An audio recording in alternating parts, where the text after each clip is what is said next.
put together of all the figures, if you want to see it, at bbc.co.uk/news. But when you look at the figures, they have fallen considerably, and that might be one of his big problems. Stay there, Chris. Erol Morkoc. Have I pronounced that right, Erol? Hi there, yes. Good. You're the chief strategist for the Republicans overseas in Scotland. I got off to a good start with you, Erol, pronouncing your name right. Tell us about Trump's wall. You support it then, but do you support his right to unilaterally declare a national emergency when it's not really a national emergency, as most people have known it up to now? Well, we do see it as a national emergency, and we think he's fully within his rights, and we've been in the back basically encouraging this for a long time. We see what has gone on at the border, what's gone on with the ineffectual nature of both Republican and Democrat-controlled House to basically force the president's hand. As you had mentioned, there is a mandate from the people, and he is taking it. So it wasn't a national emergency last month. What's changed? Well, what's changed is that the president has always been a person who would rather have a constructive dialogue before taking executive action. But you don't get to choose a national emergency, do you? You know, it either happens or it doesn't.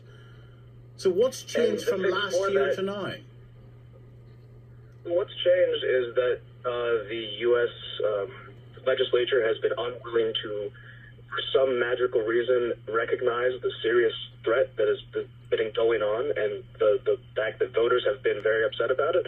And now he's forced to declare a national emergency because he cannot get the U.S. legislature to work with him. And it's a product of the circumstance. So any president in the future, as Chris Buckler, who's still with us, our Washington Corps, was saying, this opens up, this sets a precedent now. So you could have, for example, a president in the future deciding that they need to tighten up gun law, for example, and declaring it as a national emergency.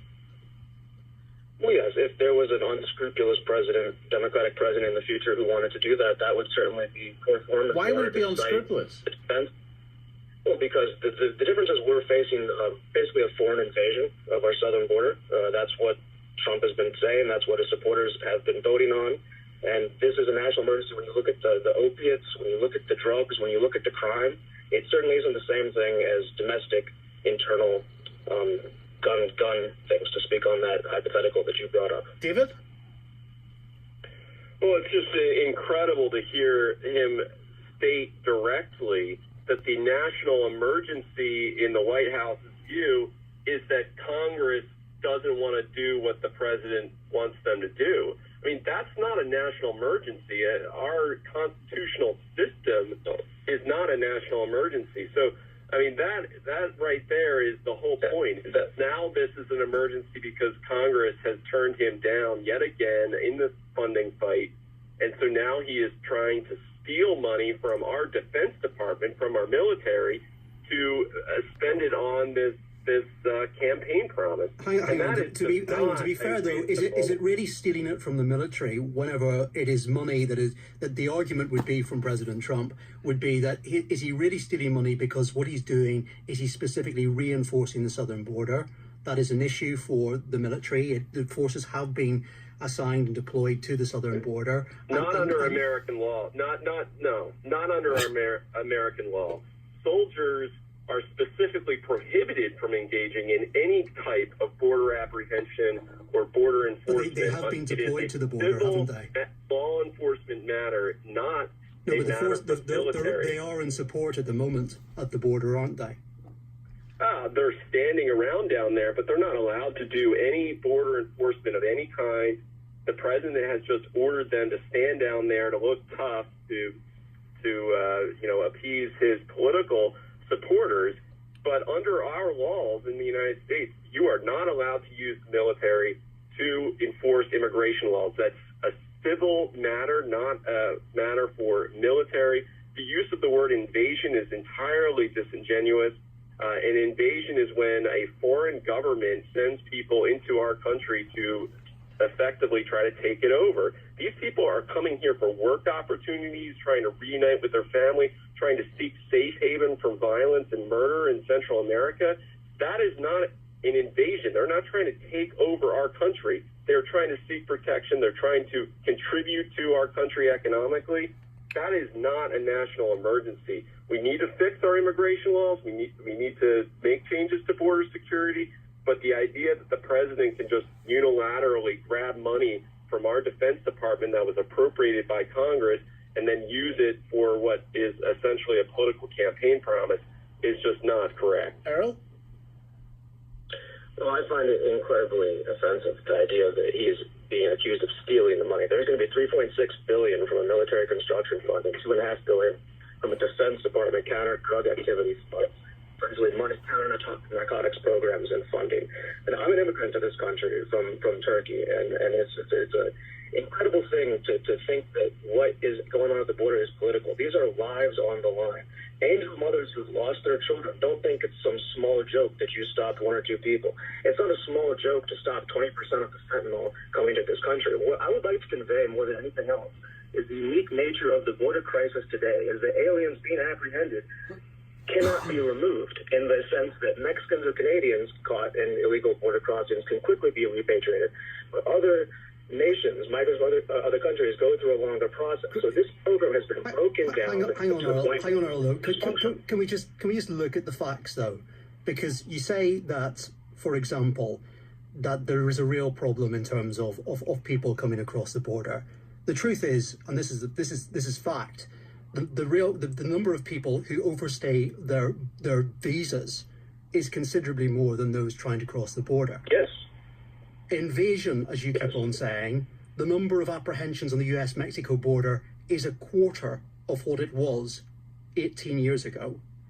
You keep on saying that in terms of fentanyl, heroin and drugs, that they are coming across the border.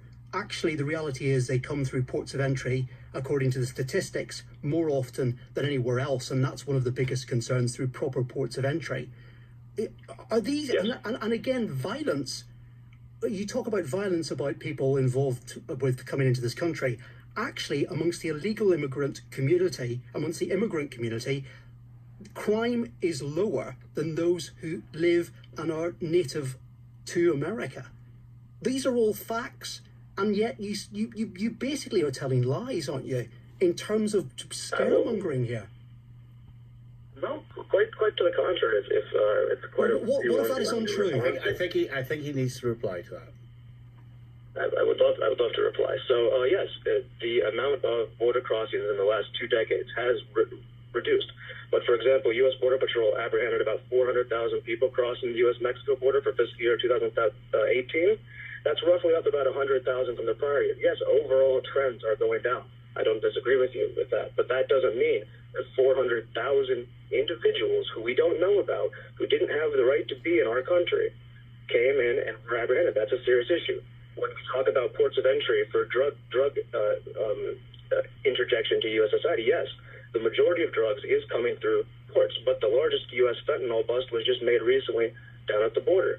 So again, just because this is not the majority of crime, for example, you said again the fact that immigrant communities statistically have a low crime rate, that may well be true because most immigrants are here for the right reason, just like my family came over. They have a need, they have a humanitarian belief, and they're working people. But the fact of the matter is that it's not quite the same as if they were Native American or not Native Americans, that's not the right term, but if they were people from America, people who live in America, American citizens. People who live in If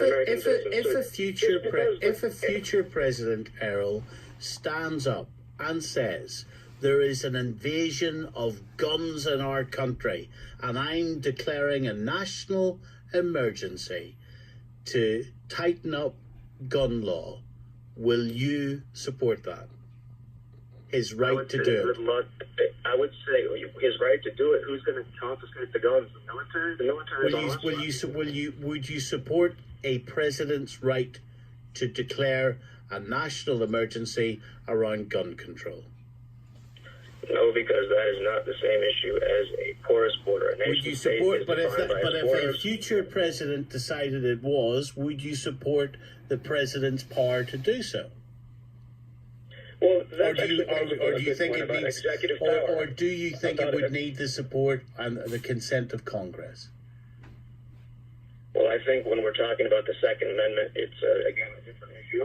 You did bring up the very interesting issue of executive power, conglomeration, and how that's a whole debate in itself. But this does not set precedent for somebody to go after the U.S. Second Amendment, would be my response. Does it not, Chris? So, no. Chris? I mean, the problem is that what we're all talking about here is something that has not been tested in the courts, and that's essentially the range and the extent of the presidential powers. The truth is, though, when you take a look at the Constitution, it is very clear the right to bear arms is there, and actually taking on the Constitution could be a very tough thing for a president. It doesn't stop him from potentially trying in the future, though, and that's why, although I mean, Errol, I mean, I think you'd probably accept, wouldn't you, that there are Republicans who are concerned about this. Marco Rubio, for example, has raised concerns, and there is a little bit of a worry there about what this could potentially lead to. Yeah, I mean, well, just like the nuclear option backfired on the Democrats, there certainly is historical precedent for things coming all around. So I think the Republicans have always been, before Trump, a little bit timid, and perhaps they don't have the spine for some of the decisions that need to be made, some of the old guard. But Trump is the president, and he's leading the party right now, so they're going to have to work with it. David? Well, you listen to a couple of facts. I mean, you had 400,000 apprehensions in 2018, but you had 20,000 border agents down there making those apprehensions, which means if you just do simple math, then that's 20 apprehensions per border agent for the entire year. That's less than one every other week that border agents are making. How on earth can that be seen as something that we can't manage when you have border agents making less than one apprehension every other week during the course of the entire year? So, I mean, it's just, you have to look at the resources that the federal government has already invested in this issue of illegal immigration. Since 1986, we've spent more money on immigration enforcement agencies than all other federal law enforcement agencies put together. So this is more than the FBI, the DEA. I mean, you're really talking about just an incredible expenditure of money. And now the president is dipping into Defense Department money to spend $8 billion more on this project, none of which has been terribly effective in terms of actually preventing illegal. Whatever happened to Mexico playing for the wall, Blue Eye? Well, you'd have to ask the president about that. I mean, he's still claiming that they're going to reimburse the U.S. government for it. But, I mean, the idea that that's going to happen is just laughable. No one is pretending in the Republican Party that that's a viable option. And Chris, with 30 seconds left, it's not a wall anymore either, is it? It's a fence or a structure. Yeah, and it is see-through as far as he's concerned. The argument coming from President Trump, by the way, on Mexico, is that he says it will be paid for by the billions that he will get from the new trade deal that has been done between the US, Mexico and Canada, the so-called USMCA trade deal. Okay. Gentlemen, thank you very much indeed. Thank you.